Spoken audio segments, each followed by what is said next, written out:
Pour un gars d'ici, être le directeur de général des Canadiens est une occasion d'une vie. Enjoy the moment, you're in the NHL here. Working for the Montreal Canadiens is a dream. La plus grande franchise dans la histoire du hockey. If it was my last day on this planet, and you told me what would you like to do, I want to be in that building on a Saturday night.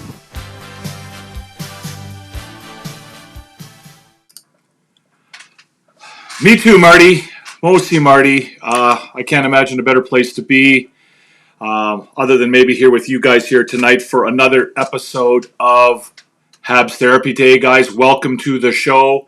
We're doing something a little bit different tonight. We are going to be going live on both YouTube and on TikTok. So if you are on TikTok, we will be fielding questions from TikTok. We won't be answering everybody's questions. We'll be answering the serious questions. And if you do have a question, then feel free to fire away. But you can also, of course, ask questions on YouTube as always. And we will be focusing on the questions on YouTube as well. So welcome to the show, guys. This is HABS Therapy Day. My name is Devin. This is your weekly interactive bilingual hockey show focused on the Montreal Canadiens. Our show is designed to provide objective, informed, and reasoned takes about the NHL and the Montreal Canadiens. We're not about clickbait. We're not about hot takes. And if you're looking for, delusional cheerleading, fan-type stuff, then you're probably in the wrong place. Bienvenue à votre émission favorite de hockey hebdomadaire, interactive et bilingue axée sur les Canadiens de Montréal. Notre émission est conçue pour vous donner des points de vue objectifs, informés et raisonnés sur la LNH et nos glorieux. Vous ne trouverez pas de pièges de clics ou des hot takes ici. Et si vous recherchez la claque ou les rumeurs sensationnelles, vous n'êtes pas au bon endroit. C'est un endroit où vous pouvez avoir des conversations intelligentes au sujet du tricolore sans avoir vous soucier des conneries typiques de l'Internet. Alors, si vous êtes prêts, commençons. This is a place where you can have intelligent conversations about the Montreal Canadiens without having to worry about the usual BS that comes with many of the other online platforms. So if you're ready to go, let's get started, guys. Lots to talk about tonight. We're going to be talking, first of all, I think we're going to get into a little bit about the 5-game winning streak that the Canadiens are on right now. So we will review the past week and the 3 games from this week where the Canadiens added to that 5-game winning streak with 3 more victories. We're going to talk, of course, about Jake Evans. We're going to talk about Kirby Dach. And at the request of one of our loyal subscribers, one of our regulars, one of our OGs, one of the guys who is here on a night in and night out basis, he specifically requested that we have a discussion about the future of the center position for the Montreal Canadiens. So we're going to do that. We're going to do that towards the end of the show. We're going to talk about the players in the organization and how I see the center position, how I see the Canadiens making out down the middle for the next number of years to come. And maybe we'll have a discussion about that as well, guys. And you can give me your feedback and let me know whether I'm on the same page with you or whether you guys have your own ideas that are a little bit different than mine. And we can talk about that. So that, of course, is Billy D, who is here. I see Billy D and Entertap are both here. Billy D, of course, is the one who requested that conversation. And I'm glad you're here, Billy D. I thought you said you might not be able to make it, but I'm glad that you are here. So that's what you have to look forward to with tonight's show, guys. As usual, we will go through the normal format. We'll do the weekly checkup. We'll do the current symptoms. We'll do the treatment and the prognosis. So let's get things kicked off, guys, with the weekly checkup. The weekly checkup, of course, is the review of the Canadiens' week and what they did this week and how they did. And, we have a little bit of a chat about how things went for the team and, whether or not, things are going in the right direction, the wrong direction, or otherwise. So, of course, there were 2 games this week, and being that the team is on a 5-game winning streak, that would seem to indicate that they won all 3 games this week, and they did. Of course, they had victories over the San Jose Sharks. Then they had 2 back-to-back victories home and home against the Buffalo Sabres. So if we go back to the game against the Sharks, that was last Thursday, we will see, here's the scoreboard from that game, guys. We see that the Sharks fell 4-3. The Canadiens pulled off a 4-3 victory. The Sharks opened the scoring in the first period with Fabian Zetterlund. Then Nick Suzuki tied it up. Nico Sturm then took the lead again for the Sharks. And then, of course, Nick Suzuki had a really big game that night, and he was able to tie things up before the end of the first. Will Smith with a goal in the second period regained the lead for San Jose, and the Canadiens on a goal from Alex Newhook in the third period were able to tie things up and send things to overtime. And of course, if you don't remember, you'll remember when I say it, this spectacular goal from Cole Caulfield in overtime to win it for the Canadiens. One-on-one with Macklin Celebrini with the move between his legs, beat Celebrini, and then went in on the San Jose goaltender, who was Georgiev, and beat him up high with a really pretty goal. Probably, one of the nicer goals of the season. Real highlight goal that, I think you'll be seeing that one for some time to come. Not the best performance for the Canadiens. They did not, I wouldn't go as far as to say they dominated. They might have been arguably the better team, but it was pretty close against a team that is in dead last in the entire NHL. It wasn't the greatest performance. And, we see that from some of the advanced stats. We see that San Jose led in Corsi and Fenwick, high danger scoring chances, and in expected goals. They led in expected goals by nearly a full goal. So that would seem to lead you to believe that the Canadiens were probably a little bit lucky to get away with a victory in that game. And I think I would say that that's probably not far off. So not the best game, but again, a win is a win, and that was their 3rd in a row. And that took them into the weekend home and home Saturday and Monday with the Buffalo Sabres. And so they were headed to Buffalo after that game and had a Saturday night game in Buffalo. And we'll get to that in a second. Before we do, guys, I'll ask you if you're new here to the show, please hit the subscribe button down below. You see the little buttons there to the right there. But if you hit the button down below, you can subscribe. You can hit the notification bell. If you're enjoying the content, give us a thumbs up. If you're watching in a replay, then it would be really great if you would subscribe as well. We're trying to grow our community. We're trying to to open this up to more people as we can. And we're going to try and build the community as big as we possibly can. And if you have questions, guys, I will get to them. I want to get through the review of the week first of all. But again, we will take questions both from the YouTube chat and from TikTok, guys. But we're going to just get really quickly through the games here. We just did the San Jose game. Quickly, we'll talk about the A team from the San Jose game. The A team on last Thursday, 27th of February. Yoel Armia, Nick Suzuki, Lane Hudson, and Cole Caulfield. The first line, again, playing pretty good hockey over this last little stretch.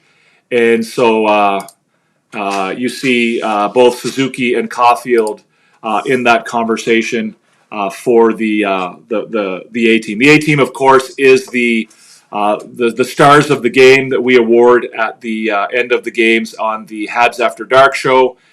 Basically, the Recliner Sports version of these 3 stars. We offer 4. Of course, the 4 being the members of the great television show from the 1980s, the A Team, Hannibal, Face, Murdoch, and B.A. Baracus. So that's kind of how we do things on HABS After Dark. So for the game against San Jose last week, Armia, Suzuki, Hudson, and Caulfield. Then we get to the first game against Buffalo, a 4-2 victory for the Canadiens. Probably a better performance against the Sabres in this one than in the previous game against the Sharks. No scoring in the first period. Then the Canadiens opened the scoring at 1:13 of the second period on a goal by Cole Caulfield. Then you have Alex Tuch tying it up for Buffalo and Yuri Kulik giving them the lead before Josh Anderson scores a nice goal on a really nice play from Hudson and Dvorak. He gives the Canadiens the tie back, and then Alex Newhook with the go-ahead goal late in the second period to give the Canadiens a 3-2 lead. And then, of course, in the third period, Jake Evans with the empty netter to seal the deal to give the Canadiens the 4-2 win. Again, a little bit of a better performance there. The Canadiens went on a little bit of a nap. They allowed those 2 quick goals to Tuch and Kulik, but other than that, they were they played pretty decent hockey. The advanced stats, were partly favored the Sabres. The Canadiens outshot the Sabres. However, they trailed in both Corsi and Fenwick, and also in high danger scoring chances. But the Canadiens did have one more expected goal than the Sabres, which I think is an improvement on what they saw or what we saw from them against the Sharks. In that game, the A team was Alex Newhook, Lane Hudson, Brendan Gallagher, and Jaden Struble. Again, I think we're seeing really good things from Jaden Struble. He's been playing really good hockey lately, showing that he's more than capable of being a contributing member of this team and fitting in nicely with the Canadiens' defensive core. And he played especially well in this game here against the Sabres last Saturday night. So again, any home and home, of course, you get a second game against the Buffalo Sabres, which was just on Monday, night before last, and that was a 4-3 victory by the Canadiens. The final score is quite deceiving here, I would say. The Canadiens did not play well in this game. They struggled. They did get out to a big lead in the first period. They were able to jump out to a quick 3-0 lead. They did have a pretty good first period, but after that, it was all Buffalo Sabres, and the Canadiens really struggled, to be quite honest. After that, Alex Tuch scored in the second period. Tage Thompson and Rasmus Dahlin scored in the third. And fortunately, they were able to get a goal from Mike Matheson in the overtime to secure the victory, one they probably didn't deserve. They almost certainly didn't deserve. They were outshot 36-20, and they were just dominated. 87-43 on Corsi, 61-32 on Fenwick, 26 high danger scoring chances against, and only 10 for, and 6.37 expected goals against.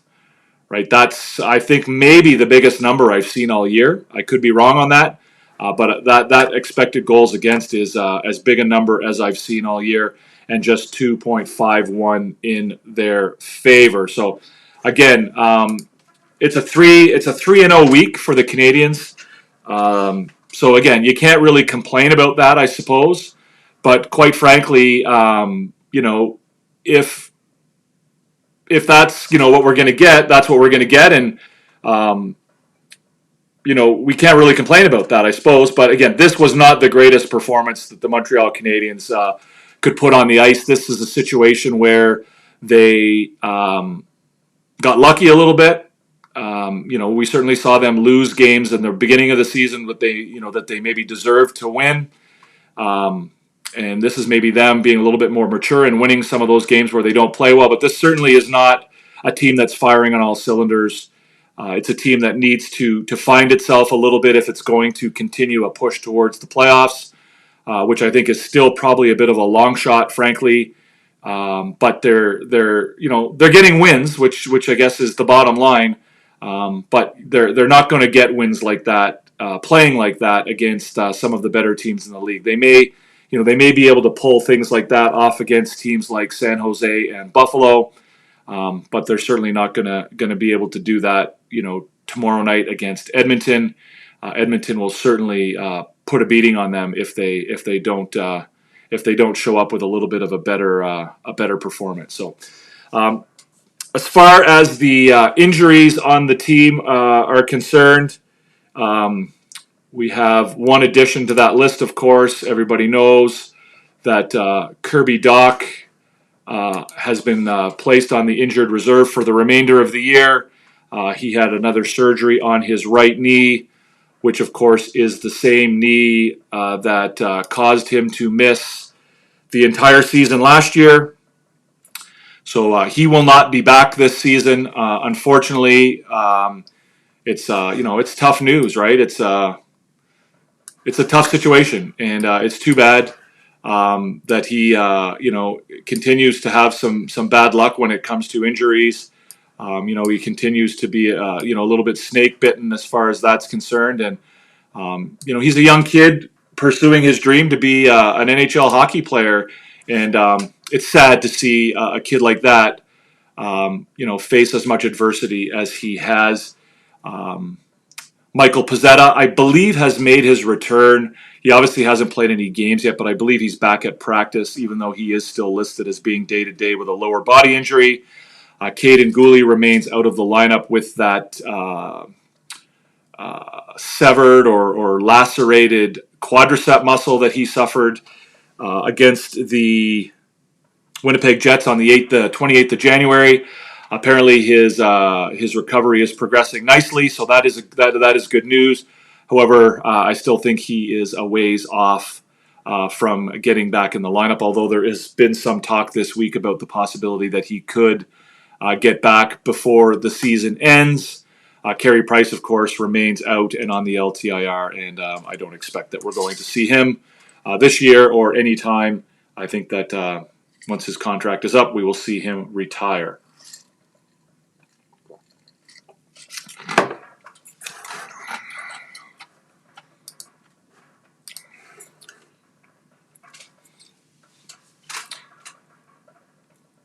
The only other name I would mention as far as NHL injuries for the Canadiens go would be Josh Anderson.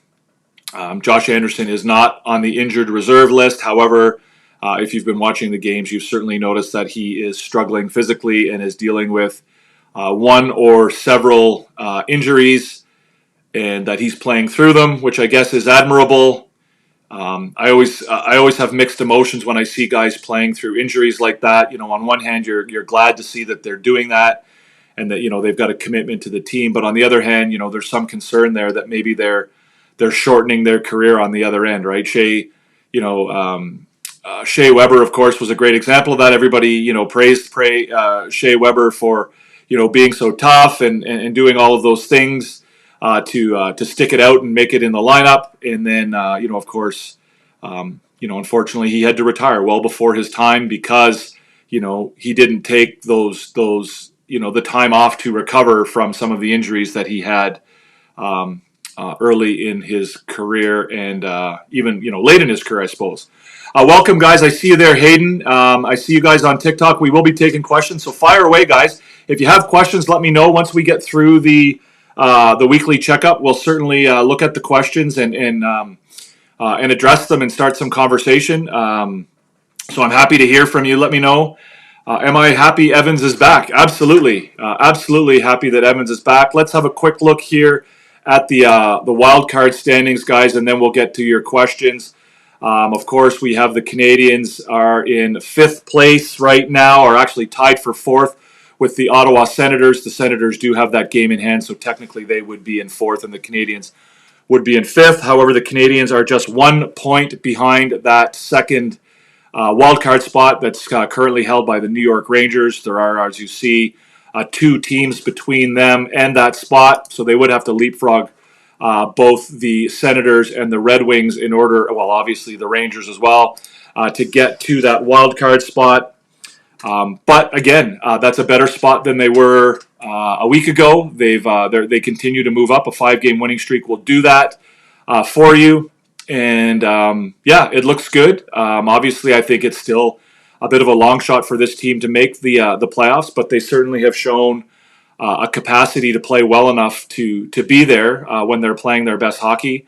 But I don't think that they're playing well enough right now, and I think they will have to improve on even what we saw from them over the last 3 victories this week. So I will heart Tim. I will be talking about Jake Evans. I have a whole section on Jake Evans later on the show. If you want to stick around, we'll talk about it. And but yeah, the answer is yes. I am happy he's back, and it is a great deal. I agree with you. So, as far as the comparison to last year, the Canadiens are currently 7 points ahead of their pace from last year.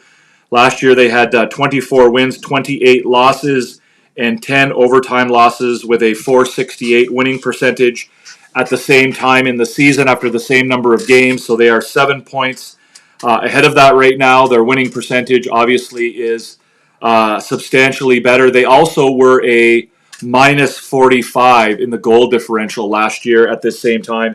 And now you see they are a minus 20. So that is a significant improvement from last year, and certainly a step in the right direction as far as the development of this team and the progress of the rebuild. So they are improving from last year, and things are looking good. Things are looking good. Again, whether they make the playoffs or not remains to be seen, but certainly things are getting better. Things are better than they were last year. The team is playing better. They're getting better results.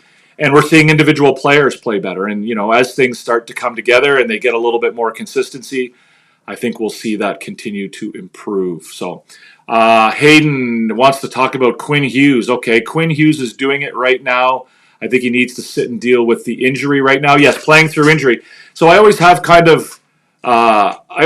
like I said, I have mixed emotions about that. Obviously hockey players take a lot of pride in being tough and being able to get through, injuries and, difference. You always hear there's a difference between being hurt and being injured, and, going out there and, everyone, raves about how tough hockey players are. And it's absolutely true. But again, sometimes, if you look at the bigger picture, it might not always be the best thing. Obviously, it's great for this team right now that Josh Evans is sort of being a bit of an inspirational guy for the team by going out there and playing through those injuries. But, is he shortening his career, right? Is he, Jake Evans, or not Jake Evans, Josh Anderson is not an old guy. I mean, he's not young anymore, but, is he going to be able to play as long as he would like if he continues to, play through injuries like this, or is he better served to take a week or two off, let things heal up a little bit, and see if he can get back to 100%. And again, I don't. Maybe that's just not in the cards. And of course, we don't have any. I don't have any inside scoop on that. I don't know what his situation. Maybe he's been told by the doctors that he can't make things any worse than they are. And, sitting out for a week or two isn't going to make it better. And that, it's just, it's just a matter of time. I don't know what he's been told. But, we see just about every single game now him at some point crouched over on the bench in agony, or, when he takes an awkward hit or something, it appears to be, pretty tough on him. So, I don't know. It's obviously good for the team, and we've seen what happens when anybody leaves the lineup, whether it's, one of the guys at the top of the lineup or the bottom of the lineup, that it throws the chemistry off. And so maybe in that sense, he's, doing what he can for the team. And I think it's admirable. But again, there's two sides to that argument as well. And I always wonder about the long-term damage when a guy plays through injuries like that. I guess the Devils are now in the mix as well. Yeah, I don't know what obviously the news of Jack Hughes being out for the rest of the year is a huge blow to the New Jersey Devils. The New Jersey Devils are, they currently sit in a playoff spot, but it's tight, right? And there's teams coming up their tail. I'm just bringing up the standings here for myself, guys. They're currently... Yeah, so they're only, the Blue Jackets and the Rangers are only 4 and 6 points behind them, respectively. They haven't been playing well of late. Jack Hughes obviously is one of their best players. Not only is he one of their best players, but of course, with him being out of the lineup, it takes some of the juice out of Jesper Bratt as well, right? He doesn't really. he relies on his game.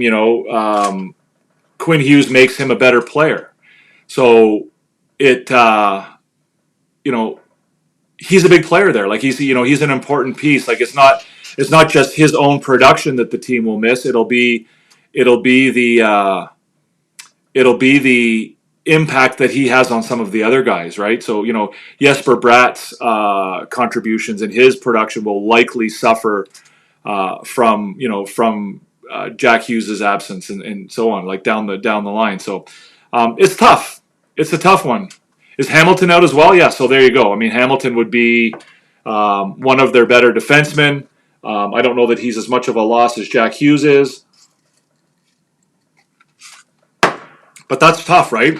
So there's a team that maybe that opens up another spot in the playoffs, right?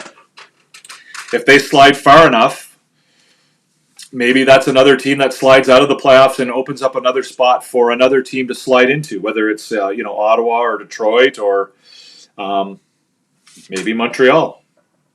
Boston looks like they're sliding a little bit, right? They're dealing with some injury issues as well. They haven't played as well lately, so maybe they're a team that also is moving out. The Rangers seem to have recovered a little bit from their slide, sort of through January. They were struggling. Now they seem to be back in the mix a little bit, we'll see. We'll see whether they can keep that up. To be honest with you, I mean, the most consistent team in that group, for the wild card race right now appears to be the Columbus Blue Jackets. And I think they're probably, if not the Washington Capitals, they're probably the biggest story in the NHL, certainly in the Eastern Conference. The way they've been able to perform and play above expectations, in the face of, very significant adversity, losing their best player, arguably, in very tragic circumstances and having to play with the mental and the emotional aspect of that and being able to perform the way they have is been nothing short of inspirational. It's a great story, and even as a fan of a team that's competing directly with them for a playoff spot, it's kind of hard to cheer against them right now because that story is such a great one, and you feel for those guys and what they're doing, despite the way they conducted themselves the last time the Canadiens played there. It's still hard to kind of to cheer against those guys.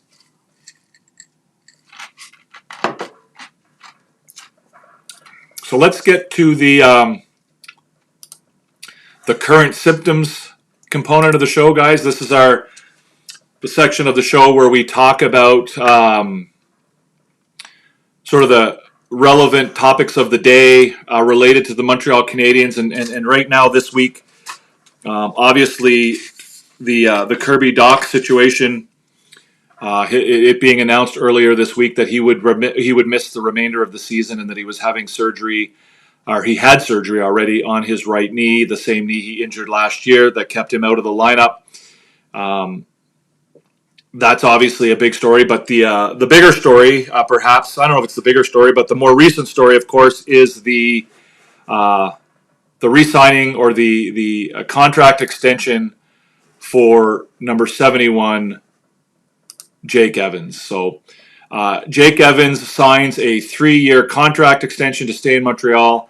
The annual average salary is $2.85 million. So again, I think there's a lot of different things to talk about there. It says 3-year extension there. It's a 4-year extension. I don't know why I wrote 3-year extension, but it's a 4-year extension. Largely because I'm probably stupid, but it says 3-year extension. It should say 4-year extension. My apologies for that. The first thing, if we've been following, or if you've been following the news lately, the word on the street was that Jake Evans wanted a 5-year contract at $4 million a year. What's going on, Tyrone? How are you? What's going on, TikTok? I see you guys there. If you have questions, feel free to fire away. We will answer them. We will answer them as we go forward. We're answering questions both on TikTok and on YouTube tonight, so feel free to fire away, guys. Happy to answer your questions. I will stop the regular programming to have conversations as we go through. So again, you don't have to wait for me to take a breath or to slow down to ask questions.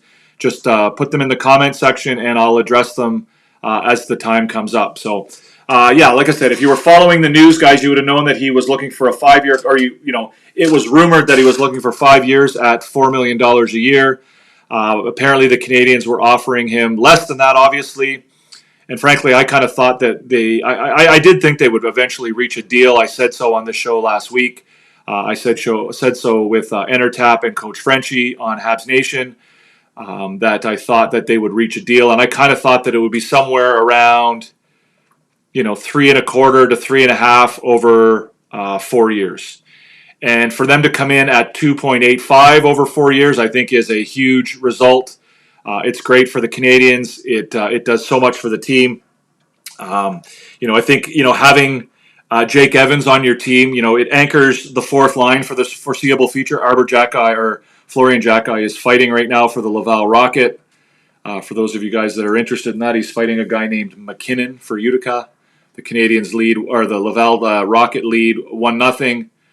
And it looks like Jacki, not much of a fight, guys. Lots of punches thrown, not a lot landed. Jake Evans being on this team, I think he anchors the fourth line, obviously for the next 4 years to come. I think he will be either a centerman or a winger on that line for the foreseeable future. I think it allows him to be a mentor for Owen Beck, right? I think a lot of people kind of thought that Beck would just step into the lineup and sort of, be the new Jake Evans. I think that's kind of unrealistic, but with the two of them in the lineup, I think it allows Owen Beck to have a bit of a period where he can learn from Jake Evans, right? He doesn't have to just jump in and be the man. He can be on a line with Jake Evans for the next several years, and they can sort of learn from one another, and they he can get better, right? It's not there's more of a learning period there for him, as opposed to him just being sort of thrown into the fire, right off the bat. And so I think that's obviously a huge positive. Jake Evans will be the Montreal Canadiens' #1 penalty killer. He's arguably the best penalty killer in the NHL. He certainly will play that role for the Montreal Canadiens. He's a reliable and consistent player, right? He's one of those guys who, you can send him over the boards and you know what you're going to get from him. You're going to get solid, reliable, largely error-free hockey, right? He's not going to screw up. He's not going to be spectacular, but, he's going to go out there and he's going to do his job every time he goes on the ice. And that's the kind of guy you want as a coach, right? You want to be able to throw a guy like that over the boards and not worry about him. And again, I think now Jake Evans is entering that part of his career where now, he brings some veteran leadership, right? So it brings him, he's 28 years old. He'll be 32 when this contract ends. So, he's getting into that part of his career now where he does have the experiences, and, he can teach the other players. He can, they can learn from him. And so I think that's positive as well. So, you're getting a steady force on the fourth line. You're getting, a top level penalty killer, and you're getting veteran leadership, all for, $2.85 million, which is not a ton of money in the NHL these days. And it's going to be even less as the cap continues to increase. What does it mean for the Montreal Canadiens? What does Jake Evans signing mean for the Montreal Canadiens? I'll get to your question, Entertap, about Olivier in a second here. I think for the Canadiens, it indicates that there's probably not going to be a massive sell-off at the trade deadline, right? I think that, of the names who have been talked about at the deadline of guys that would be traded, Jake Evans was... Stand by.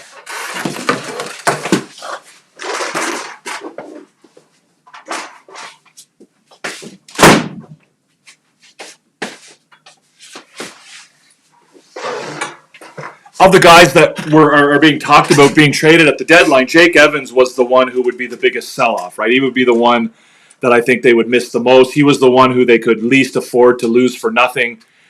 He's the most valuable of the four guys. We're talking about Evans, Armia, Savard, and Dvorak, right? So the fact that they've re-signed Evans means that, there's not going to be a massive sell-off. Like, a lot of people were talking about the Canadiens getting rid of those 4 guys at the trade deadline, but not very many people were talking about what they would do to replace them. Like, who are you putting in the lineup if, Evans and Armia and Dvorak and Savard are all gone? Like, are you bringing up half of the Laval Rocket to play out the remainder of the season? What does that do to the Laval Rocket? So, I think it's, I think that this move to bring Evans in or to keep Evans means that they're not doing a massive sell-off. I think that, I think you still might see 1 or 2 of those guys go. You might see Dvorak go, or you might see Savard go, but, you're not going to see, a massive sell-off for this team. I think it allows, if they don't sell off, I think it allows them to keep Laval intact for the most part for the rest of the season. And it allows them, that Laval team to continue to play meaningful games and, have a run at the playoffs. And it potentially allows this Montreal team to continue to play meaningful games as things go forward. So that should be interesting. And I think the Jake Evans move is a huge one. It's a great move by the GM. It's a great contract, and he's a great player. And I mean, if you saw him interviewed today, he's super happy to be here. So again, what does it mean for the Canadiens rebuild? I think it shows. We talk all the time about the fact that they're building an atmosphere, they're building an identity, they're building a culture here, and they're trying to build a family. Marty St. Louis talks about building a home and not a house, and how the guys are like a family, and they're all there for each other. They're whatever. This is evidence of it, right? We can talk about it all we want, but this is evidence. This is a guy who left money on the table so he could stay in Montreal. Period. Right? There's no doubt that somebody would have paid him more money than $2.85 million if he decided to go somewhere else. There's no doubt about that. Nobody can deny that. This guy could have gotten significantly more money to play for another team, right? But he decided to stay in Montreal, right? He wanted to be in the city. He wanted to be on the team. He wanted to be with his teammates. He wanted to ride out this mission, this goal that they all have as a team. With the rebuild is to build a team that will eventually be a Stanley Cup contender, and he wants to be a part of that. And he talked about that today when he was interviewed, right? He talked about being in a place where he can finish the job. He also talked about being in a place where he's familiar with the organization and the organization's familiar with him.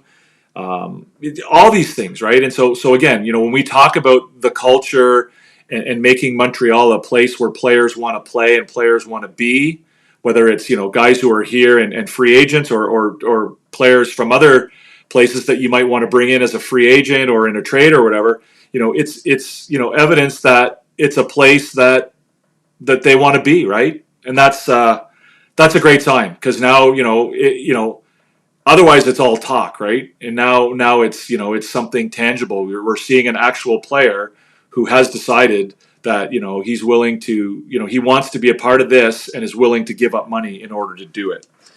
So the players are buying in. It also allows the Canadiens to maintain their internal cap, right? This famous internal cap that we've seen that sort of revolves around Nick Suzuki's contract and keeping people on reasonable contracts for the next 4 or 5 years when that window for the Canadiens is open. We saw them give Slavkovsky a contract. We saw them give Goulet a contract. Now we see Jake Evans added into that mix. So for the future, the fourth line and the penalty kill will be in good shape. I foresee a fourth line in the future, with Evans and Beck on it. And then, you can, Heineman probably is the front runner to be, the third member of that line. If he doesn't move up the lineup, then you've got, guys like Jack Eye and Tuck and Thorpe coming up through the system, who could also be on that fourth line. Like, that's the future of the fourth line. And, obviously, the first and second lines get, more attention. They're a little bit sexier or whatever you want to call it than the fourth line. But when you've got your, whether it's the first, second, third, or fourth line, when you've got a line that's established and you don't have to worry about them and you can put them out on a regular basis and you can let them do their job, and you're not worried about, oh, who's going to be on that line tonight, or what are we going to do with the, whether it's the first line or the fourth line, that's a nice place to be, right? And I think the ultimate goal for this team is to feel that way about all four of their lines, but to get one of those lines pretty much shored up. I mean, the first line is pretty shored up now as well, but now to also have the fourth line pretty solid is is something that the Canadiens will carry with them going forward.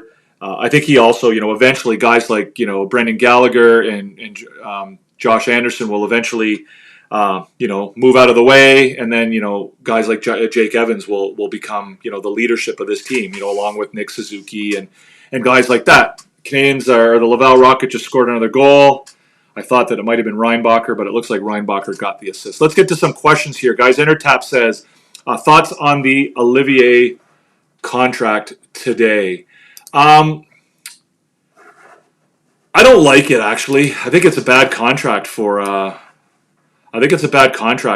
Columbus. I get it. He's a big part of that team. He's a big part of what they've done so far this year. He's a heart and soul kind of guy. But I mean, he's doing things right now that he's clearly in over his head, right? He's playing well above his abilities.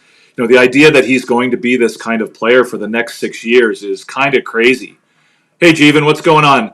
It's kind of crazy when you think about it, right? Like he's got, what has he got, 13 or 14 goals this year, but he's never had more than 5 or 6. And he hasn't. His pace of scoring has gone way down.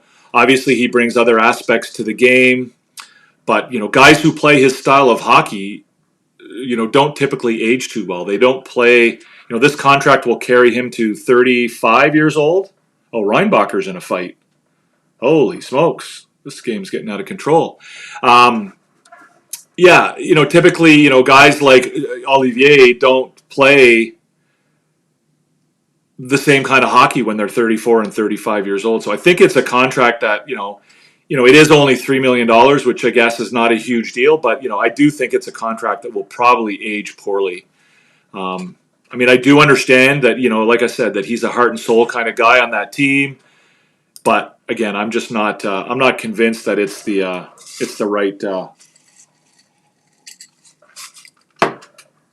right thing for them to do.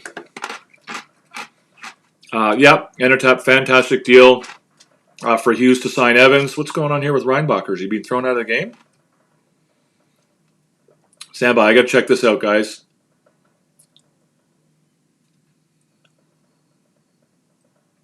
I think Reinbacher did get the goal. Anyways, we'll have to look at that after the show, guys. But yeah, it's a great contract, fantastic deal, all those good things. Billy D. Intertap, I agree with you completely. Stan the Man also wants to chime in on the Evans contract. Good evening, Devin. The Evans contract does prove that he wants to be part of the Habs, being in a great team. Plus, he likes the city. Yeah, I would invite you, Stan, to have a look at the interview he gave this afternoon. It's on YouTube. They interviewed both him and Martin St. Louis. He talks about that, right? He talks about wanting to be in Montreal, loving the city. He talked about the fact that, he and his wife had packed up their whole apartment, that he was ready to bring, 3 or 4 different suitcases. Canadiens just scored again, or Laval Rocket. He was ready to bring 3 or 4 suitcases with him on the road just in case he got traded somewhere and had to bring, different types of clothing depending on where he got traded. He was ready to go. But he wanted to be here, or wanted to be in Montreal, and eventually he and his agent were able to get the job done. And personally, I'm happy. I'm happy that he did. I'm happy that it worked out. Curtis Alt says, I wouldn't mind Armia resign for 2 years at a similar salary as Evans. I don't want to see next season be a regression on this season by introducing too many graduates. Okay, I got a couple responses to that. I don't disagree with the sentiment of that. I don't know that I would pay Armia the same amount. I think you could maybe get Armia a little bit cheaper than that, But again, I mean, if you, 2 times 285, I think would be fine. I wouldn't have any issue. 3-0 Intertap. I wouldn't have any problem with that personally. Again, I'm hesitant about the use of the word regression. I think that if you brought in younger players, to give them experience in place of some more veteran players, and the result was that they, struggled for a period of time. I don't know that I would call that regression. Just because you're not winning as many games doesn't necessarily mean it's purely a regression. I think that if you let's say, for example, the Canadiens had traded Evans and Armia and Dvorak this year, and they had to bring up Owen Beck and Joshua Roy and Jared Davidson, let's say. They obviously, probably wouldn't play as well right off the bat, but those guys would be getting experience and they would be moving forward. And, for the long-term building of the organization and of the team, it would be valuable. So again, regression is an interesting word. I don't know that I would use it there.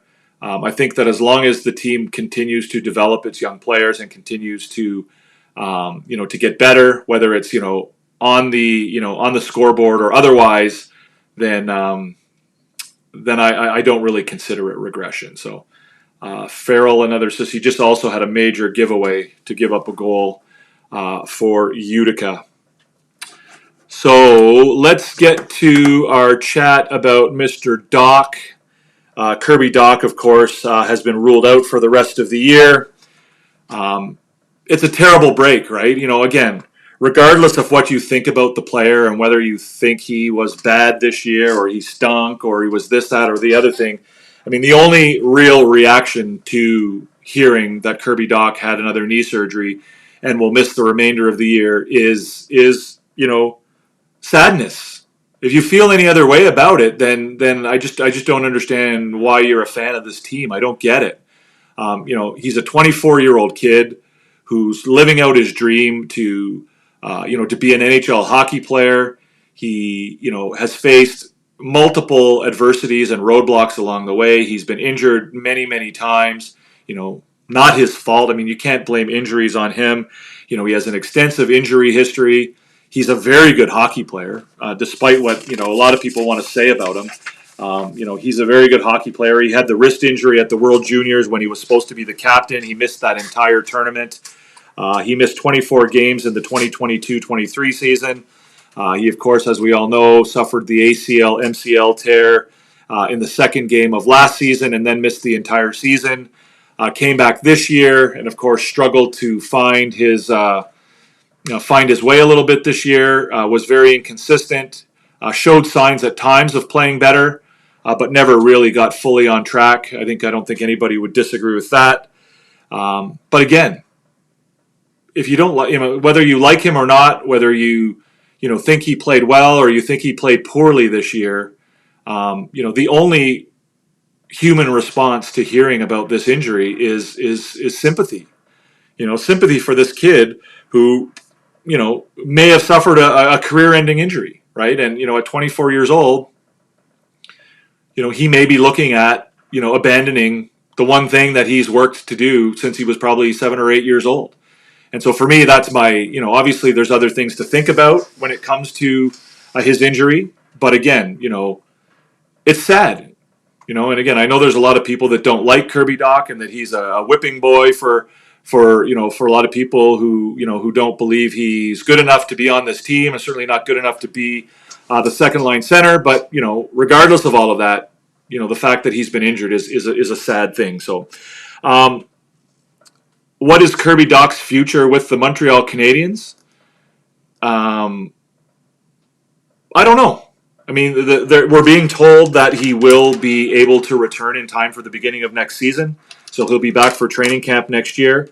I sincerely believe that the Canadiens will give him an opportunity to be a part of the team, whether that's at the as the second line center or somewhere else in the lineup. I think he'll be given that opportunity. I think he's capable of being a contributing member, an impact player for the Montreal Canadiens, whether it's as the second line center or a winger or somewhere else in the lineup. I think he's very capable of it, right? I know a lot of fans forget this, but management hasn't forgotten just how good he is and how good he's capable of being, right? Like, he was the best player on the Montreal Canadiens before he got injured in March of 2023. He had 15 points in the last 19 games he played that season before he got hurt, and he was the best player on the team. period, bar none. Everybody wants to forget that. Nobody wants to remember that. But that's a fact. And management knows that. And when I say best player, I just don't mean, production wise. I mean, he was a monster in his own end. He was a monster at creating turnovers. He was a monster at using his big body. He was a monster at using his long frame and his stick to get in shooting lanes. He was great at winning battles on the board. He was a phenomenal two-way hockey player for about a 2-month period at the end of, not the end of the season, but the end of his year in 2023. Then, of course, he showed up to training camp the following year or the following fall and was the best player at training camp, bar none. Again, a lot of people, conveniently forget that. He was incredible at that training camp, right? There was conversations about him taking over the number one center position from Nick Suzuki. Right, he was, is Nick Suzuki a true number one, or is Kirby Dach going to take over that role from him? Right, that's what everybody was talking about. He was head and shoulders the best player on the Montreal Canadiens at the training camp that year. And unfortunately, he went out in the first game and had 2 points, and then in the second game, in the first period of the second game or the second period of the second game, he takes the hit from Jared Tenorti. And suffers, a season-ending injury and doesn't play again that entire year. So the Canadiens will give him another chance. The Canadiens are going to give, they're going to give him, he's got another year on his contract. They're going to give him a chance. The reason the Canadiens have so much patience with Kirby Dach is that they do know that this is out there, right? They do know that, the unicorn type of player that he's capable of being when he's at his best. That's not to say they're going to wait forever for him to get there, or that they're going to, sign him to another contract, or whatever. They obviously can't wait forever for him. But while they have him under contract, they're going to give him the opportunity to reassert himself and to find his abilities. Like, solid two-way player, strong in his own end. He's an excellent skater with above average hands. We've seen all of that. He uses his length and his stick to create turnovers. He's strong on the boards with, winning battles. He's not a big hitter, but he's good at using his body to create separation and to make space. And he's got really good vision, and he moves the puck well. Like, these are things I get. I'm not telling you that, I don't disagree that he failed at, most of these things this year, and he didn't show much of that. But these are things that he's done at the NHL level. And the Canadiens are going to give him every opportunity to refine that. In the meantime, what do they do as far as the number 2 center position? I think Dach is still a candidate for that job next year if he can perform, if he can get back there. I think they'll give him, as I've said, I think they'll give him the opportunity. Apparently he will be back for training camp next year, and he'll have a shot at that position amongst other people. But in the meantime, what are they going to do now? Are they going to ride it out with Owen Beck for the rest of this year? Are they going to look for a short-term solution, right? Like, are they going to find somebody who can, bridge the gap between now and when somebody else can fill that second centerman role within the organization, whether it's, a Michael Hage, maybe an Ivan Demidov can play center. I mean, we don't know. I know there's been we're hearing conflicting things about him as a centerman, whether he can do that or not. I don't think he's not going to step into second center role on day one next year. So do the Canadiens go out and, some of the names that have been thrown around? I know, Ryan Donato is a name that's been talked about. It's a name that I'm actually intrigued by. Ricard Raquel is another name. I'm not so intrigued by that one. I think he's too old. But Ryan Donato to me is an interesting guy. He's making $2 million in Chicago right now. He's a UFA at the end of the year. He's got 45 points, playing on a very poor team. He has played at times with Connor Bedard, but mostly he's playing on a line, the second line behind Connor Bedard, and he's producing. And he's a guy who I think you could bring in for a couple years to bridge a gap between now and when some of the younger players become available. I know that he is a UFA, so in one sense, I don't think the Canadiens are going to be keen to give up too much for him if he's only going to be a rental. But if there's some sense that they can re-sign him, if they feel like they can re-sign him for a couple years at, I don't know, four-ish million, something like that, 4.5 even, and bring him in, on a 2-year contract, I think that would be an interesting choice. Ricard Raquel, not really that interested in Ricard Raquel, but again, he would be a short-term solution. Much older guy, probably could play the role of second center on the Montreal Canadiens. But again, I'm always hesitant. I mean, he's 32 or 33 years old now. I'm not sure that he matches their plan. Then you could also then you're talking about some guys who might be more long-term solution. Now you're talking about guys like Sam Bennett, Bo Horvat, who you could bring in as free agents. I think Horvat is UFA next year. Somebody can check that and correct me if I'm wrong. Nah, maybe he's not. But a Sam Bennett, a Bo Horvat, you can Mikko Rantanen, Casey Middlestat, Dylan Cousins, Trevor Zegras, Marco Rossi, Jared McCann, Jordan Kyrou. I mean, some of those names are not really. I don't even know that they're really available. But Mikko Rantanen, obviously, it sounds like he's going to be available. I don't think he's. I mean, I don't want to see a $14 million player on the Montreal Canadiens. I don't think it fits in their plan. I don't think it fits in their. Their internal salary cap. It doesn't fit with anything they're trying to do. So I don't see Mikko Rantanen being part of that conversation. Sam Bennett, maybe. I mean, how much money are you willing to pay him, and for how long?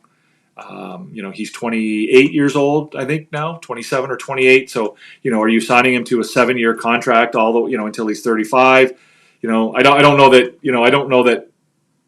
that finding a long-term solution for the second center position through the trade or free agent market is the way to go.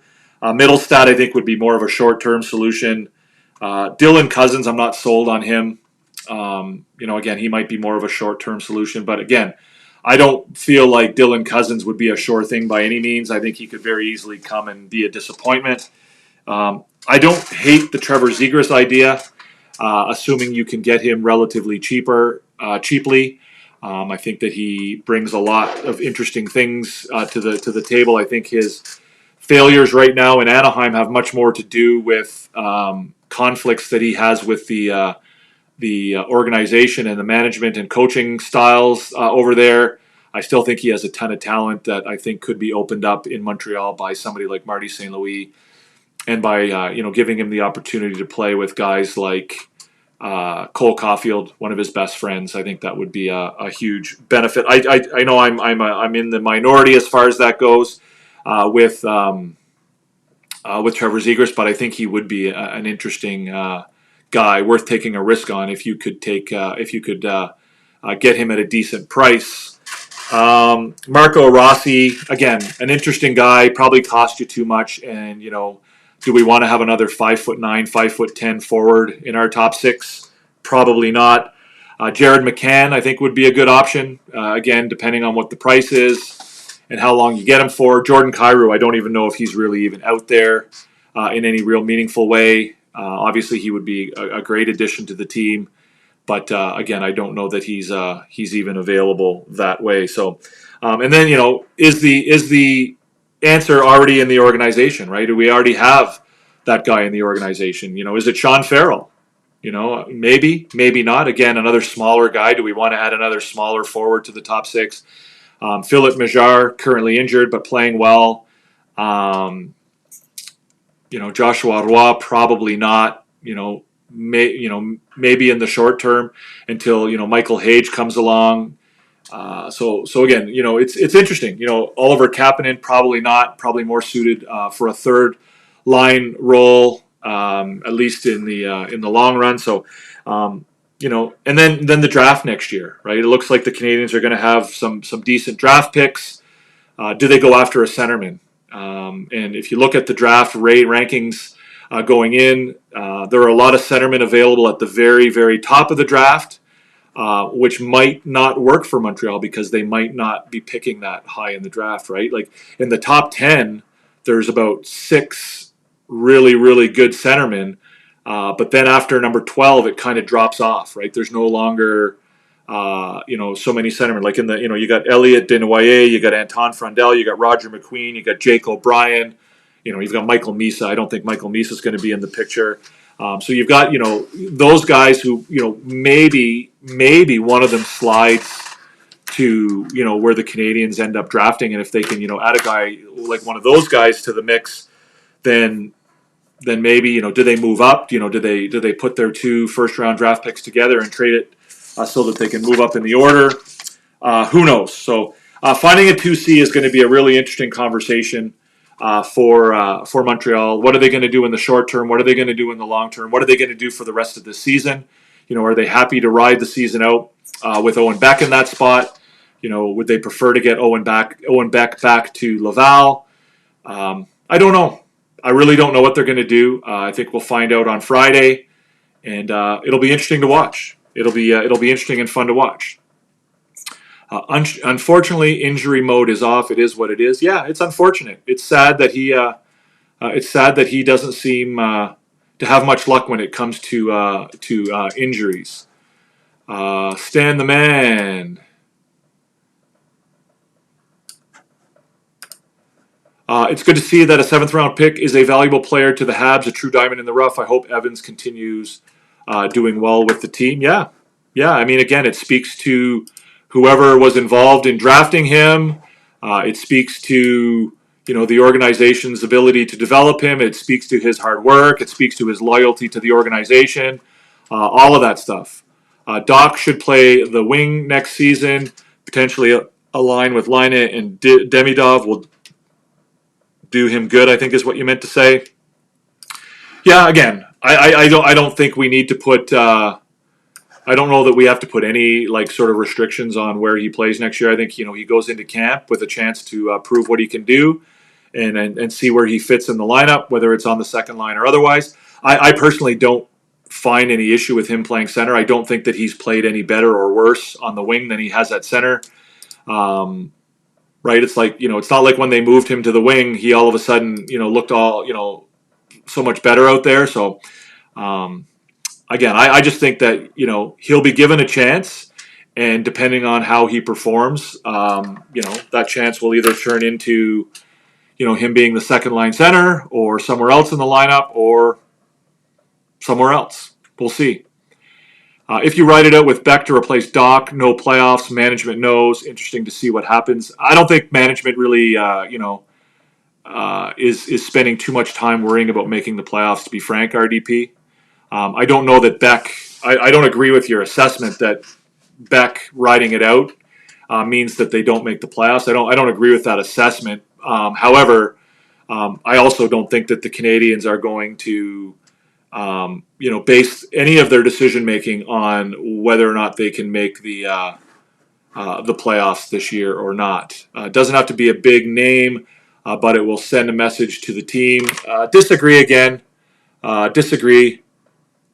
I think that bringing in a big name will send a message to the team, perhaps in a negative way, right?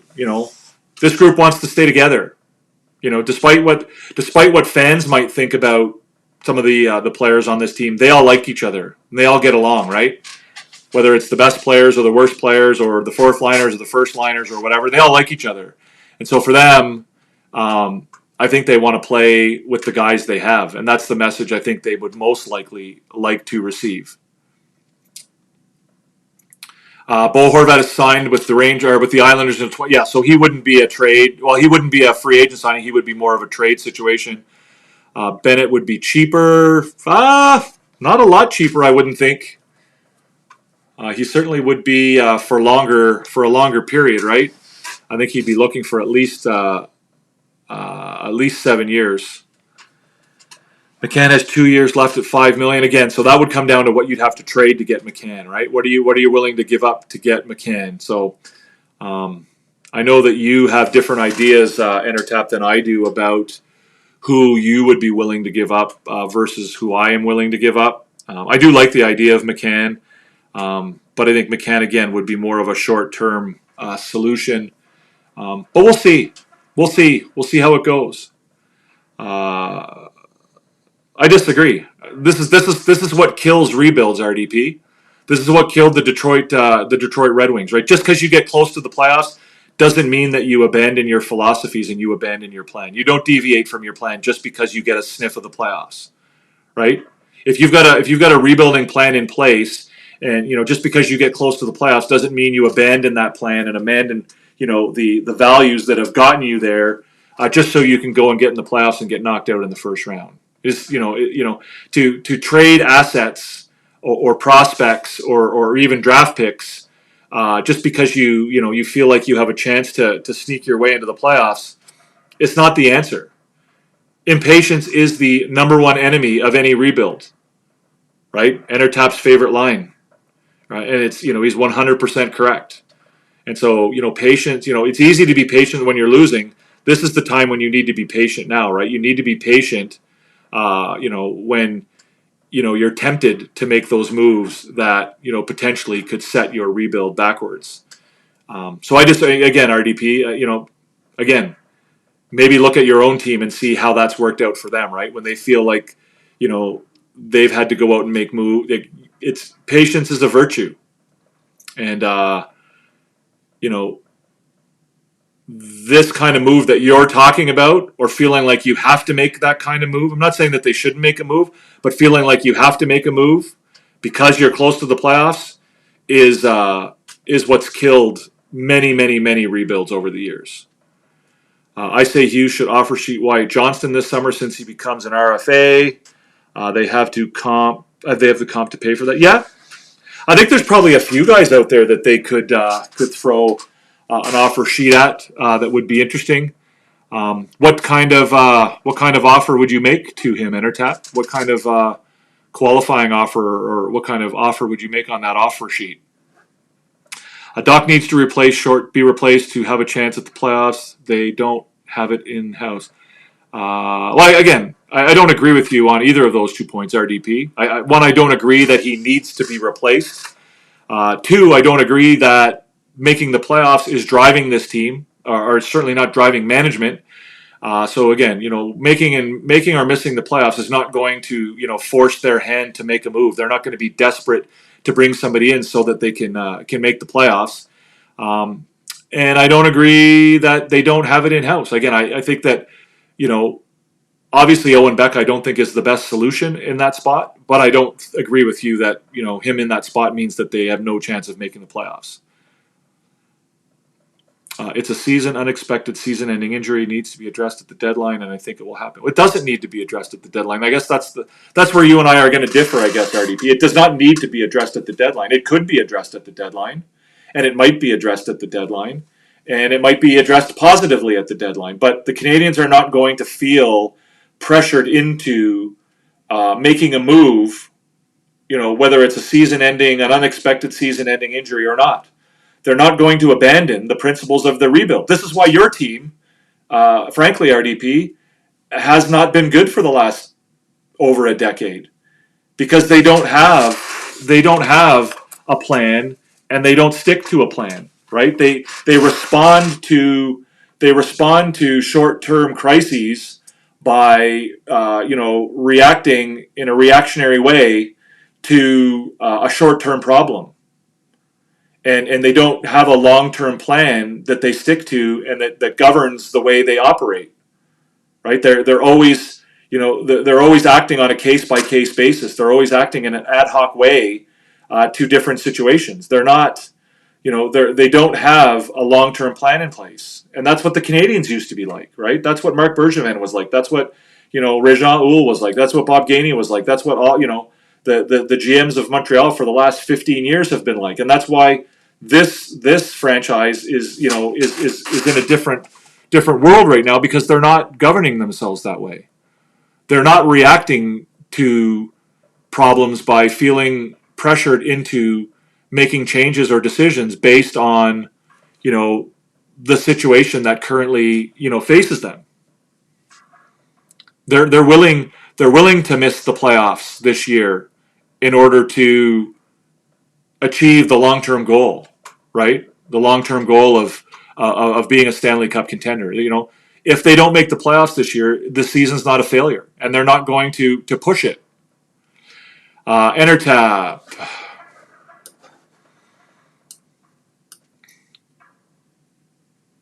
Yeah, I get that. I get that. That's what the range is. Enter tab. Is that where you like? Where would you go in that range? How much would you offer him? How much? How much would you? How much would you offer him? Like, are you offering him 7.5? Are you offering him 8? Like what? Like where are you going? I mean, I guess if you're going to go in that range, you might as well. But then, do you want to? Do you want to stay within the Nick Suzuki? You want to stay within the Nick Suzuki cap?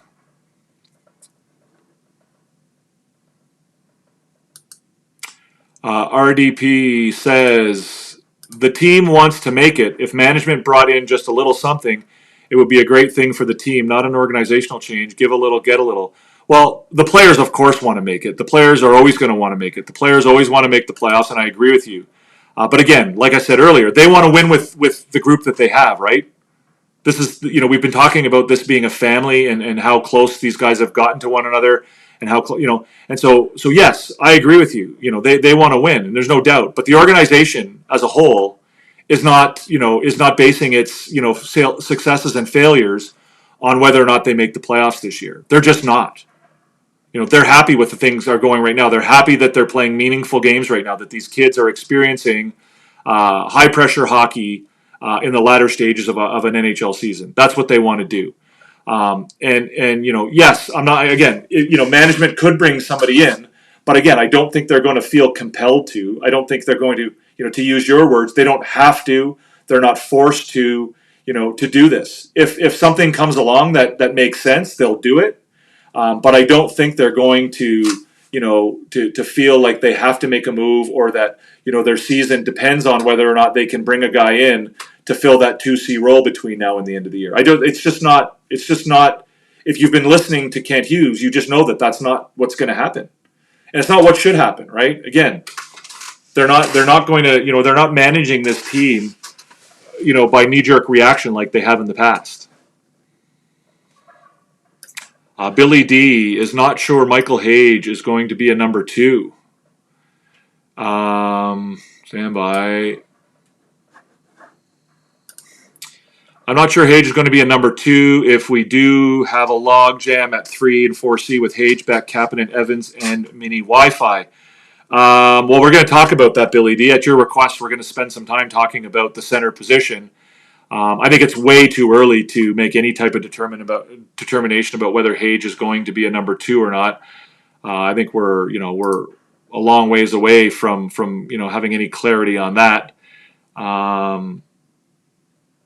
Not every centerman has to play center either, right? In a perfect world, you would have, more than a few centermen more than just 4 centermen on your team. So, but anyways, we're going to talk about that in greater length here in the next segment when we get to it,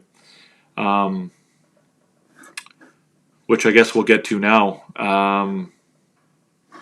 So the next segment, guys, is of course, actually, I'm lying to you. The next segment is actually, we're going to talk about the rebuild first, guys. Let's talk quickly about the rebuild. Actually, no, let's skip the rebuild. We're going to skip that for this week, guys. We're not going to do treatment this week. I'll do it next week. Let's go right, we're kind of pushing our time here a little bit. So we'll go right to prognosis, where we talk about the future of the team, and we talk about the topic that Billy D wanted us to talk about. And that, of course, is the center position and how that looks for the future for the Montreal Canadiens. And so we'll get into that here now. San Jose has acquired Vinny Desharnais from Pittsburgh in exchange for 2020. Big news. That's a big trade in our tap. Ground shaking one. So, what does the future of the center position look like for the Montreal Canadiens? So, the short-term future and the long-term future. Who are we looking at down the middle for the Canadiens? So who will be the first-line center? Who will be the second-line center? Who will be the third-line center? And, of course, who will be the fourth-line center? So I think the first thing we need to do is to look at the centers that the the centers that are in the organization right now. So this is a list of basically every centerman that's currently in the Montreal Canadiens organization. It's a pretty in-depth list. It includes the guys who are currently at the NHL level and goes all the way down the list. So, of course, you got Suzuki, Doc, Dvorak, Evans, Newhook, and Beck, who are all at the NHL level currently. Then you've got Joshua Roy and Lucas Condada and Alex Barré-Boulet, Brandon Gignac, Florian Jacki, Jared Davidson, Sean Farrell, and Xavier Simoneau, who are all at the AHL level playing for the Laval Rocket. You, of course, have Oliver Kapanen, who is currently playing for Timrå in Sweden after starting the season with the Montreal Canadiens. You have Michael Hage and Jack Smith, who are currently playing in the NCAA. Ivan Demidov, who may or may not turn out to be a center, is playing in the KHL. Vincenz Rohr is playing in the National League in Switzerland. Atos Koivu is also playing in Sweden, as is Philip Eriksson. And Ben Merrill is playing in the BCHL, and Alexander Gordin is playing in the MHL. So that's basically everybody in the Canadiens organization who plays center. So who are going to be the centers of the future amongst that group of players? Of course, we can't account for, guys who are not yet in the organization, guys who might get drafted this year or in the future. I do suspect that they'll look at going after a centerman in this year's draft, but we shall see how that goes. So what I've done, guys, is I've basically listed my top 3 candidates to be center on each of the 4 lines. And when I say the future, I mean like long-term future, like who is the future of the center position on each of those lines going forward. Obviously, there's some speculation involved, but we'll go through that. K-Hawk or Keyhawk asks over on TikTok, do you think Habs could be a contender to win a cup in the next 2 years? Probably not, Keyhawk. I think that's probably pushing things ahead of schedule a little bit. I don't think they'll be there in the next 2 years. So I think that's probably that would be a pretty spectacular rise for them to get there. I think they're probably looking at being a playoff team in the next 2 years, and then sort of advancing from there after that. But there's still a lot of players that need to develop, and the team obviously has some improving to do, and some learning to do, and some experience to gain before they get to that spot. I don't think that's going to happen in the next 2 years. But stranger things have happened, so we will wait and see. So I do appreciate the likes, Keyhawk. Keep them coming. See if we can get more people in here. And if anybody else has questions over in TikTok, then please feel free to fire away. So what I've done here, guys, is I've as far as the future of the center position for the Canadiens, I've gone through all 4 lines, and I've sort of given my opinion, and this is purely my opinion, as to who I think are the top 3 candidates to fill the role of center on each of the Canadiens' 4 lines into the future. So there you have it, guys. You've got your first line, your second line, your third line, and your fourth line. And then, of course, you've got the candidates to fill the center position on each of those lines. So this is a good spot for us to have some discussion, guys, because I'm sure you're going to disagree with me on at least some of this. So for me on the first line, obviously Nick Suzuki is the overwhelming favorite to be the long-term centerman on the first line. I don't see much of a scenario where that doesn't happen. I think that maybe if they draft somebody if they move up in the draft this year and they get somebody in the top 10, or one of those top 10 guys slides a little bit and they get lucky to get one of the big name centermen in this year's draft, then maybe that person could someday take over the first line center role. But the only other two people that are currently within the organization that I see that could possibly play first line center for this team, and again, I'm not saying that they will, but they're the only ones who really could do the job, would be either Michael Hage or Ivan Demidov. Michael Hage, of course, is a long ways away from the NHL at all, let alone knowing where he'll play or where he'll fit into the lineup.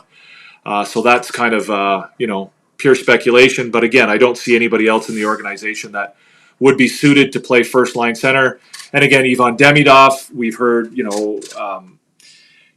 apparently he played some center earlier in his career and was quite good at it. If you watch him play in the KHL, he plays a very center-like game in the KHL, where he is very responsible defensively. He does get deep in his own end to help on the defensive side of things. But even himself, he said recently in an interview that he doesn't really see himself playing center in the NHL. Even though he has said that he enjoys it and he likes playing center, he just said that it's been so long since he played center, and he also, joked about not being very good on face-off. So I'm not going to rule out Demidov playing center in the NHL. I also, don't believe that there's, a strong likelihood or strong chance that he'll play center on the first line for the Montreal Canadiens, obviously. But again, the only players in the entire organization that I think you would rightfully say have a chance of playing that role would be those three guys. So again, if you guys agree, disagree, let me know. I don't see very many comments coming here, guys, but feel free to let me know if you agree or disagree with me. Sorry, just got here. Do you think this is in the lineup game 1 next year? Do I think who is in the lineup next year? Matt, not sure who you mean. You asked me if I think that Demidov is in the lineup to begin the season next year. If you're asking me about Demidov, I'd say there's probably a pretty strong chance that he would be. I'm not going to say for sure. Obviously there's a big difference between the KHL and the NHL. But again, he's playing dominant hockey at that level. And, he's broken records of players who have succeeded in the NHL. So I think there's a strong chance. But again, there's a lot of highway between here and St. Petersburg. And Demidov is going to have to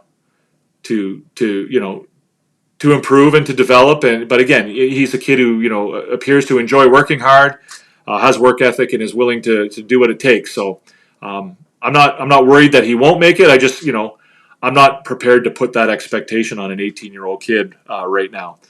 So for the second line, guys, the future centers for the second line I have are Kirby Dach, Michael Hage, and Ivan Demidov. Again, guys, keeping in mind that we're only dealing with guys who are currently in the organization. They may very well make a move to bring somebody else in. Michael Hage, of course, will not be with the team next year. I wouldn't expect. Ivan Demidov, as we just discussed, may or may not be, and whether or not he can play center remains to be seen. I guess the other name you could add to the second line would be Alex Newhook. I think he would be a candidate to play on the second line at the center position as on a temporary basis. I don't think he would be a guy that you would want to see there permanently or long term, but he might fit that role as well. Again, until they bring somebody else in, I think Kirby Dach is probably still the number one option as the second line center for this team. As we've already discussed, he will likely be back for next season for training camp, and I think he'll get the chance to prove that and to earn that spot back. Whether he does or not remains to be seen. Whether there's a trade made between now and the deadline, we'll see, or whether or not they make a move in the offseason to bring in another centerman to fill that role. We'll also see whether that happens or not. So, listen, guys, if you're watching and enjoying what you're seeing, guys, hit the subscribe button down below. Give us a thumbs up. We've got 8 thumbs up and 9 people watching. So if you do enjoy the show, hit that screen. Maybe you're not enjoying it, so that's fine if you don't. But if you do enjoy what you're seeing, hit that like button. And if you're not yet following, you're not yet subscribed, please do so. Do I see Majar as a trade piece? Hasn't been fantastic, unfortunately. Yeah, he's been inconsistent. He's been up and down. I think that Majar at this point probably is not really in the picture to be on the Canadiens down the road. I don't see a spot for him. He's, to me, a kind of guy that would need to play in the top 6, and I don't think he's good enough to do that, or he hasn't shown yet that he's good enough to do that. He would have to improve significantly to get there. I think that I think at this point he probably is more of a trade option than he is, a long-term option to make this team. I also don't think that he's suited to play in the bottom 6. He doesn't, his style of play doesn't lend itself to being a bottom 6 type player at the NHL level. So I think that players like him and Riley Kidney and even Sean Farrell probably, I think, are running out of racetrack as far as their future to make the NHL for the Canadiens. Anyway, they certainly could elsewhere, but I don't see them having much of an opportunity to make the Montreal Canadiens. You thought Demidov was a winger. Well, he is a winger, Anonymous. This year he is a winger. He's played wing in the KHL. However, he did play center in. That's what we've been talking about, Anonymous. He was a winger in the MHL, and earlier in his career he played center. And so the question is whether or not there would be any thought of trying to move him back to center at the NHL level. Again, it's something that I don't know would be the smartest thing to try and do right away when he comes to the NHL. But again, it's a possibility, and it's something that could happen. And if we're looking at all of the options for center at the Montreal Canadiens at the NHL level, I think he would be a part of the conversation. But again, I mean, the fact that we're talking about him at that level is probably also an indication that the Canadiens probably are in need of centermen who can play in the top 6, right? The fact that we're still talking about, Ivan Demidov possibly being in that discussion, and the options being relatively limited in the top 6, they probably are going to look to add somebody, whether it's through a trade, whether it's through the free agency or through the draft. We'll probably see another centerman, high-end centerman, be added to the roster. Faceoffs are so important in gaining possession. I would have both Doc and Newhook on the wing as it stands now. Yeah. Again, I mean, faceoffs are important. I don't know that faceoffs is something that, Kirby Doc obviously has struggled with faceoffs. Newhook is not the best either. I mean, frankly, there aren't very many centers on the Canadiens this year who are good. I mean, Christian Dvorak is, significantly the best on the team. But winning faceoffs is, if I had a player and I had to teach them something, teaching them how to win faceoffs would probably be, one of the easier things, or one of the things that you could, are more likely to be able to learn. I'd rather have to teach a kid how to win faceoffs than how to shoot or how to skate or how to, learn, have better hockey IQ or what have you, right? So, I think that Kirby Doc could improve in the face-off circle, But again, I don't think that Kirby Doc will be moved to the wing, or anybody will be moved to the wing strictly because of their face-off abilities. Entertap, hearing that Bunting being traded from Pittsburgh to Nashville for Luke Schenn. Okay. Interesting. I don't know that really moves the needle for either of those teams. I mean, what does Pittsburgh want with Luke Schenn? I don't what is. So again, guys, when I talk about the Canadiens having a plan, what is Pittsburgh's plan, and how does adding Luke Schenn to their lineup make any? I don't get that. I'd have to find out more about that and what's going on with that. So on the third line, guys, I have Kapanen, Newhook, and Roy. I do think that Roy is more likely a guy who will probably end up on the wing. But I think either Newhook or Kapanen could fill that role. Kapanen obviously was really good in training camp and really good early on, and then he kind of fizzled out a little bit. But he's young. He's playing well in Sweden. We'll see what he brings when he comes back to the NHL next year, when he comes back to camp. But I think he's probably a leading candidate for that spot. Alex Newhook as well, especially if they bring somebody new in for that second line. I think, you might see Newhook slide down if Demidov is able to make the team and get on that second line. I think it would be natural for Newhook to move down. Newhook has improved his defensive game. He's learning to use his speed on the other side of the ice a little bit more, and I think he's a prime candidate to fill a third line role. I would note as well that Kirby Dach, has a skill set that lends itself to playing in the bottom six as well. So if he comes back and perhaps doesn't have the production that he did earlier in his career, or is slowed down by his injuries a little bit and can't return to that same form, he is a guy who could sort of do what Josh Anderson kind of did this year and sort of revamp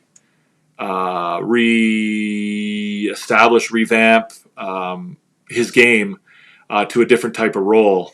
So he's a guy who could potentially be on a third line as well.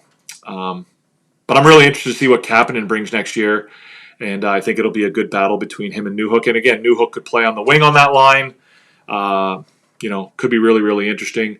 In the fourth line, again, I see Owen Beck and Jake Evans. Right, those two guys I think are the future of the center position on the fourth line. I think one of them will probably slide over to the wing. Not sure which one it'll be. But now that Jake Evans is signed, I think you'll see the two of those guys be, steady force, a mainstay on that fourth line. One of them will be the center. And then I see them being on the line, with either, Emil Heineman, Florian Jacki, Luke Tuck. I think that would be a real force on the fourth line. And like I said, having multiple centermen on a same line is obviously beneficial. It would be better, I guess, if Beck and Evans, one of them was left-handed and the other was right-handed. They're both right-handed, but again, I see one of those two guys being center on the fourth line for the foreseeable future for the Canadiens. Obviously, the wild cards here are guys like Michael Hage and Ivan Demidov. Is Michael Hage, how far is Michael Hage away? Is he going to make it? He's obviously got a lot of work to do to get here. Demidov, whether he plays center or not. And so those are my thoughts, guys, on the future of the center position for the Canadiens. That was at the request of Billy D. That was what I think that's what you wanted me to. To do, Billy D. I don't know if you guys have any comments or thoughts about it.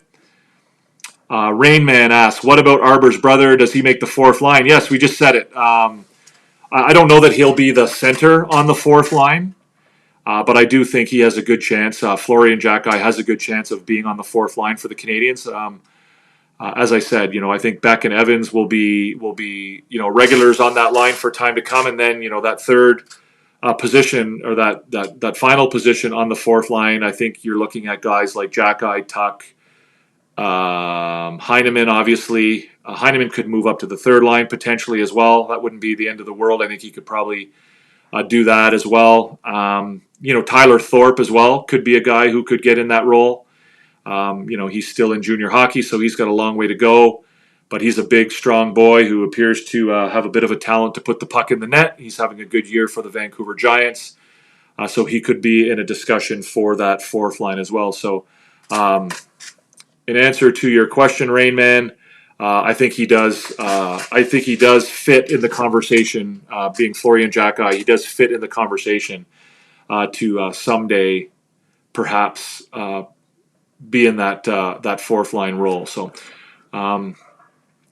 there's a lot of talent on that board. Yeah, there's a lot of talent on the board. I think there's there's a lot of talent coming up as well. Oliver Kapanen obviously is an interesting one. Jack Guy is going to be interesting. Michael Hage, Demidov, Koivu, I'm not sure. Koivu is obviously still struggling a little bit from, I think he had mono earlier in the season, so he's had a rough time. Vincent Rohrer has had a really good year, right? He's had a bit of a resurgence. It looked like his career was kind of hitting a bit of a roadblock there last year, but he's gone to Switzerland and had a really good comeback season. He's been one of their better players, scoring goals. Despite his smaller stature, he's a bit of a physical presence out there. So he'll be interesting as well. Jack Smith, I don't know that he's really in the conversation, but we'll see. We'll see for sure. Evans as my future fourth liner, to have him as your number 2 center down the stretch when you're hovering around a playoff position. Make a deal. Hughes, number 1993. I don't understand what that means, RDP. Sorry, man. I don't see Evans as the number 2 center hovering down the stretch when you're hovering around a playoff position. I don't get what you're saying there, RDP.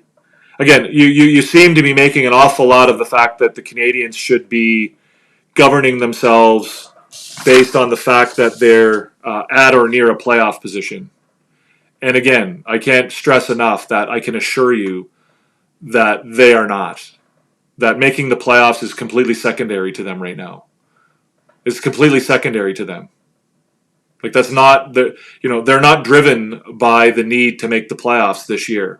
Not in any way, shape, or form. And again, to do so would be a recipe for disaster. You want to talk about wasting 3 years of a rebuild. That would be an easy way to do it. It's an easy way to sort of sentence your organization to a decade of mediocrity. And again, I know you're a Buffalo fan, and you probably don't want to hear this, but management like that results in what the Buffalo Sabres are currently experiencing right now. When you don't have a plan, and when you don't, when you sort of blow with the wind. When things look good, you make your decisions because they look good, and when things look bad, you make you've got to have some patience and have the ability to stick to a long-term plan if you're going to succeed in the NHL these days. So that's my thoughts, guys, on the center position for the future of the Montreal Canadiens. Again, thank you very much, Billy D, for the suggestion. That was a great one. It was fun doing the research, and it was fun preparing all of that stuff for you guys. And it was fun to talk about. And I thought we might get a little bit more discussion about it, but it is what it is. That's fine. If you are not yet subscribed, guys, please do so. We're going to end the show here shortly. You can subscribe by hitting the button down below. If you're over on TikTok, you can hit the button up in the very top-hand corner there, and you can give us a follow right there. Hit the Recliner Sports logo. You can also share and like the live if you're over on TikTok. And if you're over here on YouTube, you can hit the thumbs up button. On n'a pas eu l'opportunité ce soir de parler en français, mais si vous voulez demander les questions en français, c'est une émission bilingue ici. Alors, on vous invite de nous parler en français. Ça n'arrive pas souvent, mais si vous voulez parler en français avec nous, on veut vous donner une place pour parler au sujet des Canadiens en français et en anglais. So, again, guys, if you are French speaking and you're francophone and you're more comfortable asking questions in French, I'm more than happy to do my best to answer them in French. We are trying to offer a bilingual show and a place where you can ask questions in both languages. And unfortunately, again, tonight we didn't get any French questions, but we certainly welcome them and invite you to do so. Thank you, EnterTap. I thought it went okay. Again, if you have any feedback, guys, ways we can make the show better, ways that things that you like about the show, so on and so forth, then we certainly welcome your feedback. That would be awesome. If you have any comments and you're watching in a replay, feel free to fire away. I will certainly do my best to answer them as quickly as I can. either in the comment section or perhaps on the next show. The Canadiens will be back on the ice tomorrow evening, Thursday in Edmonton. It's a late game. I believe it starts at 9 p.m. Eastern time, which will be 10 p.m. my time here in Halifax, which means it'll be another late night. But that's fine, and it'll be interesting to see if the Canadiens can bring their A game against the Oilers. They, of course, have had some success against Edmonton so far this year. I believe it was, I think it was the last time they played them. They had a 3-0 shutout, I think, if I recall correctly. So they have played well against Edmonton so far this season, and we'll certainly look to see if they can repeat that. So once again, last chance, guys. If you're not subscribed, please do so down below. YouTube tells me that only about 35% of the people who watch the show are actually subscribed. So if you're watching live or in a replay, we certainly ask that you subscribe. We welcome everybody. We want to grow this place and build a place for people to come and talk about the NHL and the Montreal Canadiens. So thank you, EnterTap. Thank you, RDP. Thank you, Stan the Man. Now you have two podcasts. Who's the other one, Stan the Man? Oh, the other is Coach. Perfect. Yeah, well, I'm glad I can give you guys a place. And again, I'm trying my best, and I'm trying to get better at this. I'm pretty new to it. Hopefully, I'm giving you guys valuable stuff and stuff that you can use. And hopefully, I'm delivering it to you in a clear way that that is understandable and that you can use. But again, I certainly I don't intend for this to be a place where I just do all the talking. I would love for you guys to be participants and to interact and to ask questions and to make comments and to agree with me or disagree with me, all that good stuff. So, we certainly invite you and welcome all of that stuff. And if you're interested, please do join us. We go live after every Canadiens game with a show called HABS After Dark. That goes on the air about 10 minutes after every game. And then, of course, every Thursday we do this show, HABS Therapy Day, and we will be back next Wednesday. Did I say Thursday? I meant Wednesday. I'm not sure what I said. But either way, HABS Therapy Day is every Wednesday beginning at 7 p.m. Eastern Time. And we talk about topics that are relevant and pertinent to the Montreal Canadiens at the time. And I hope that you enjoyed it. So that's it for this week, guys. Again, I hope you enjoyed the show. I did appreciate and enjoy all of you being here. As always, it was a great time. I don't do this. I wouldn't do this if I didn't enjoy it. So I certainly do enjoy it. And it was great spending another couple hours with all of you. And we'll see you in the next one. Peace out.